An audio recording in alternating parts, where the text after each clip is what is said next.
Imagina el ruido metálico de una scooter de dos tiempos que rompe el silencio de la noche sobre una ciudad. Solo que no va por el adoquinado, sino que vuela. Ese zumbido inconfundible es la marca registrada de los drones Shahed, conocidos en la nomenclatura rusa como Gerán, que se han convertido en una de las armas más reconocibles y odiadas de la guerra moderna. Baratos, escalofriantemente simples y al mismo tiempo ingeniosos en su uso. Hoy voy a contarte de dónde vienen, cuánto cuestan, qué pueden hacer, cómo y para qué los usa Rusia, cómo los obtiene y cuál es su capacidad de producción. Y al final, reflexionaremos sobre lo que esta historia nos dice sobre el futuro de los conflictos, no solo en Ucrania. El Shahed 136 es una munición merodeadora de diseño iraní. Un dron de un solo uso que no regresa de la misión, sino que se convierte en misil. Tiene un fuselaje en forma de delta, una hélice trasera en configuración pusher y una carga explosiva en la nariz.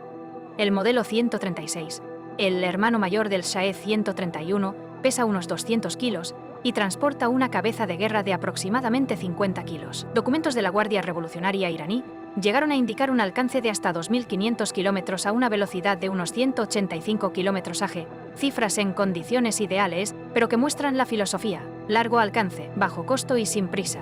La navegación es sencilla: GNS, GPS GLONASS con apoyo de inercial, vuelo a baja altitud y ruta programada.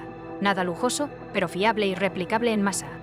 Con el tiempo, Rusia introdujo variantes modificadas, cabezas de 90 kilos a costa del combustible y del alcance, y sistemas para dificultar el bloqueo de la señal de navegación. Con la carga más pesada, el alcance estimado cae hasta unos 650 kilómetros, como mostraron los restos analizados. En pocas palabras, menos autonomía, más pegada. Para el defensor, eso significa impactos más dañinos, pero en un radio más limitado. ¿Cuánto cuestan y por qué importa? La guerra, dicho sin rodeos, es una cuestión económica. Los Shahed llaman tanto la atención porque invierten la lógica de la defensa aérea tradicional.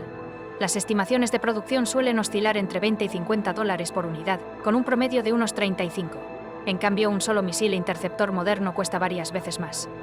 Ahí está el secreto: la asimetría de costos. El atacante gasta poco, el defensor consume misiles carísimos, salvo que tenga a mano medios más baratos como artillería antiaérea o drones interceptores. Filtraciones sobre la cooperación irano-rusa sugirieron que al inicio, antes de producirlos localmente, Rusia pagaba mucho más por los lotes importados, alrededor de $193.000 cada uno en exportación. Con el montaje en casa, la expectativa era bajar el precio. La conclusión: lo que cuenta es la cantidad. Cientos de plataformas baratas, aunque la mayoría caiga, resultan más rentables que unos pocos misiles de cruceros sofisticados. El ejército ruso desplegó los Shahed en Ucrania por primera vez en septiembre de 2022. Los primeros derribos confirmados se dieron en la región de Kharkov, y en octubre ya caían sobre Odessa, Mykolaiv, Kharkov y finalmente Kiev. Desde entonces, los mópedes se convirtieron en un instrumento de ataques sistemáticos contra la infraestructura energética, la logística y objetivos urbanos, con la intención de saturar las defensas aéreas y provocar apagones prolongados. En el verano de 2024 y durante 2025, la escala aumentó. Hubo semanas con centenares de lanzamientos, oleadas nocturnas de enjambres diseñadas claramente para desgastar la defensa en capas. Primero drones lentos y ruidosos, luego misiles veloces. Algunas noches se registraron récord de cientos en una sola ola, lo que demuestra tanto el volumen creciente de producción como la ambición rusa de mantener a Ucrania en alarma constante. Al principio, importando de Irán. Ya en 2022, Europa y Estados Unidos y sus aliados advertían que Irán estaba entregando Shaheds y enviando personal a Crimea para entrenar a los rusos. Más tarde, Teherán admitió haber enviado drones, pero insistió en que fue antes de la guerra. Los restos hallados no dejaban dudas de su presencia en el frente. Las rutas incluían transporte aéreo y envíos por el mar Caspio hasta puertos rusos. En 2025 incluso hubo ataques ucranianos contra barcos en el puerto de Olia, en el delta del Volga, sospechosos de transportar piezas desde Irán. Que Ucrania arriesgara un ataque tan lejos muestra la importancia de ese corredor logístico. De la importación al hecho en Rusia. Desde 2023, Rusia empezó a fabricar en la zona económica especial de Alabuga, en Tartaristán, Investigaciones periodísticas y análisis de think tanks, además de los restos de los gerandos, demostraron que no era solo ensamblaje, sino localización progresiva, materiales distintos en el fuselaje, módulos rusos y cambios electrónicos. En resumen, de copias a variantes propias, pese a sanciones y limitaciones de acceso a componentes occidentales. Las ambiciones de fábrica eran grandes. Filtraciones y fotos apuntaban a un plan de 6 unidades en unos 25 años desde inicios de 2023. En 2024, se estimaba una producción de unas 20 al día, más de 5 al año en un esquema de 5 días de trabajo, con capacidad en aumento. Era producción manual, poco high-tech, pero metódica y masiva. La estrategia es simple y retorcida a la vez. Los Shahed vuelan de noche, bajo, siguiendo ríos, valles y franjas verdes, en grupos de decenas desde distintos ángulos. Algunos actúan como sensores, revelando dónde se activan los radares, otros como señuelos, obligando a gastar misiles caros. Al final llegan ataques con misiles más precisos, no tan baratos. Efectividad variable. Las tasas de derribo son altas, pero con cientos en el aire, las matemáticas garantizan que algunos impacten. Los objetivos se dividen en dos. Primero, el frente y la retaguardia, almacenes, talleres, nodos logísticos. Segundo, infraestructura energética y civil, sobre todo en invierno, subestaciones, plantas de calefacción, transformadores. Golpes repetidos, aunque pequeños, desgastan puntos débiles del sistema. Esa es la lógica, destrucción barata en cantidades masivas. Para la defensa, lo ideal es no gastar misiles caros, por eso han vuelto los cañones. Los Gepard alemanes funcionan muy bien. Un disparo cuesta una fracción de un misil, además de visores nocturnos, reflectores y, últimamente, drones FPU interceptores que embisten a los Shahed en el aire. Ucrania construye un ecosistema de defensa en el que cada capa tenga un contramedida acorde a su costo. Aunque se logren porcentajes récord de derribos, en una guerra de desgaste gana quien tenga más munición barata y la reponga más rápido. ¿De qué están hechos? Los restos analizados, por ejemplo, por Conflict Armament Research, revelan una mezcla: piezas chinas, componentes adquiridos vía intermediarios y, en las versiones rusas, módulos de navegación satelital y placas propias. Incluso drones simples dependen de cadenas de suministro sensibles. De ahí las sanciones contra intermediarios, empresas fantasma y redes logísticas. Es un juego del topo: bloqueas un canal, surge otro.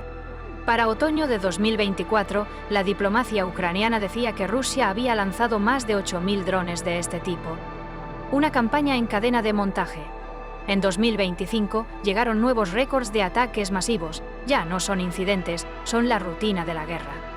Al mismo tiempo, las altas tasas de derribo muestran que la defensa aprende, aunque pagando caro.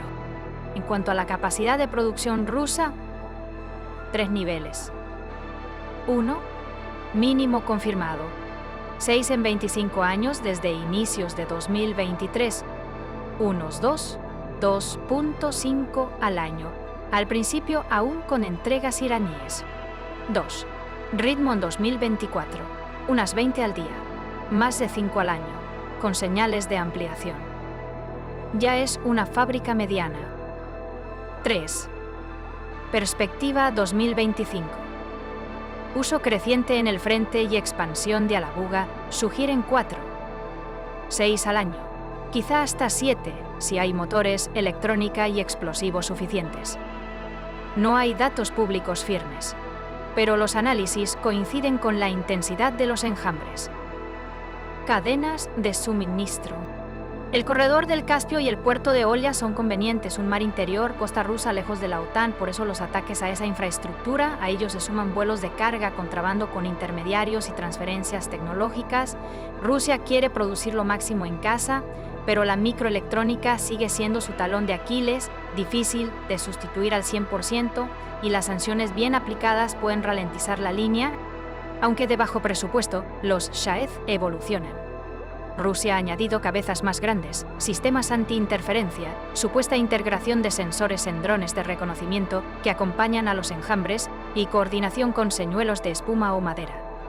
Es como una orquesta barata. Cada instrumento toca su parte y la sinfonía entera busca cansar y confundir al defensor.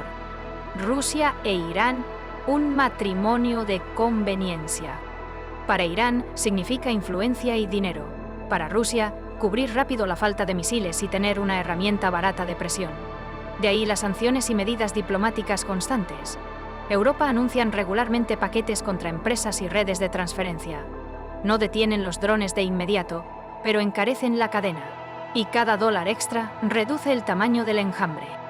El Shahed es como una bomba voladora V1 en la era del microchip. Lento, simple, masivo. Su ventaja está en el tiempo y la cantidad. Si cada noche vuelan cientos, incluso con un 85-90% de derribos, decenas logran pasar. Y cada impacto puede provocar incendios, apagones, caos logístico. Es un arma de paciencia. También de aprendizaje.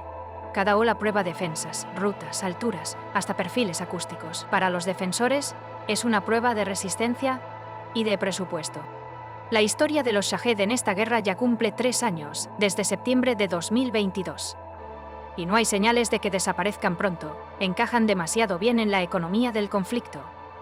A menos que se rompan las cadenas de suministro críticas o haya una revolución defensiva, interceptores ultrabaratos y autónomos, los Shahed seguirán siendo actores centrales en el cielo nocturno ucraniano. Las matemáticas favorecen a la masa. Anécdota. Un soldado ucraniano decía que reconoce a un Shahed no solo por el sonido, sino por cómo reaccionan los perros. Primero ladran, luego callan, como si entendieran que es mejor no delatarse. No sé si es cierto o leyenda de frente, pero refleja la naturaleza de esta arma, psicológica tanto como cinética. Agota a toda la sociedad. Y lamentablemente, funciona. En conclusión, los Shahed nos enseñan que en el siglo XXI no siempre gana quien tiene la tecnología más cara y avanzada.